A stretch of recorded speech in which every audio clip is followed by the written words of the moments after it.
There is an ancient story told in our tradition about a particular man who, at a very difficult moment in his life, set out on a long journey toward his destination.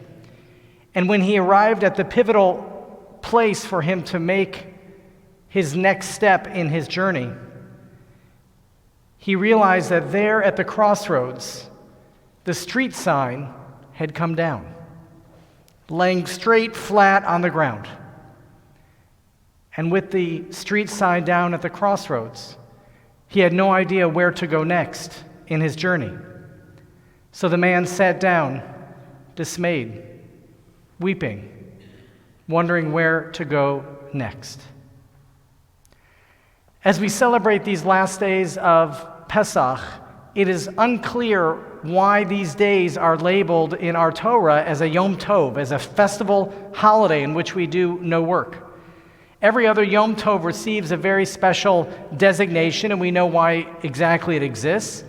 And the closest parallel that we have to Passover might be Sukkot in the fall, which is also a week-long festival.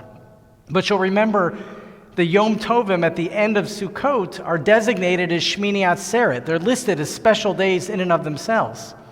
So the rabbis ask the question, why does the Torah single out the seventh day of Pesach, and of course, for us in the diaspora, the eighth day of Pesach as well, as these Yom Tovim, but don't describe what exactly the Yom Tov is? And that's where our tradition comes to teach us that it was on the seventh day of Pesach that after 6 days of fleeing Egypt, we came with the Egyptian army at our back and the Red Sea in front of us, that God performed the great miracle of parting the Red Sea, and that is what we celebrate on these 7th and 8th days of Pesach. Now, our rabbis take it a step further and explain that, of course, on Seder night, and especially the very first Seder that actually took place in Egypt, each Jewish family was in its own house celebrating. Our faith was expressed individually and privately in our own homes. But when we came to the Red Sea, there we stood for the first time as one people, as one nation, as one family, and sang in celebration and gratitude to God.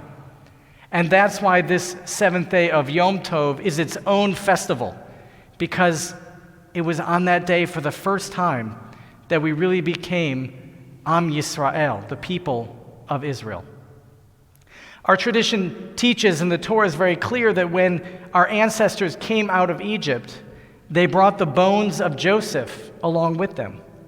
You remember from the end of Genesis, our ancestors promised Joseph that when he died, he wouldn't remain buried forever in Egypt, that we would actually carry his bones in an aron, which is another name for casket, with them all the way to the Promised Land.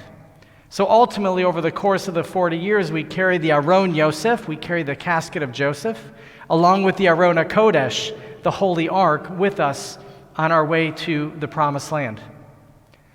And the Lubavitcher Rebbe, of blessed memory, he makes an interesting teaching. He says, it says in the Torah, as we read about our ancestors leaving Egypt and coming through the Red Sea on dry land, that they carried the Atzamot Yosef with them. They carried the bones of Yosef. Atzamot means bones. But the Rebbe points out that within the Hebrew word atzamot, bones, is the word etzem, essence.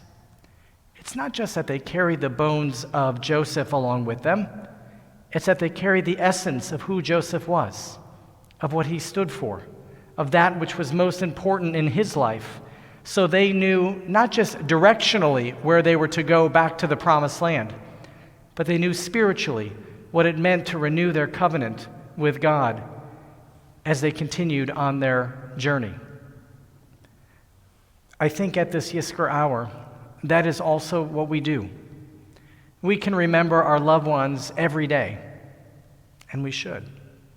We especially remember them at birthdays and anniversaries, moments of joy and celebration, at the Passover Seder. We remember them. But I think especially at this Yizkor hour, and especially on this 8th day of Pesach Yizkor, that we have the opportunity to carry with us their etzem, their essence of who they are. We live in difficult times, And if we can remember the etzem, the essence of our loved ones, if we remember the values when they were at their very best, and use those values to help guide us in the difficult decisions that we have ahead of us, then I think we'll know exactly where to go on our journey.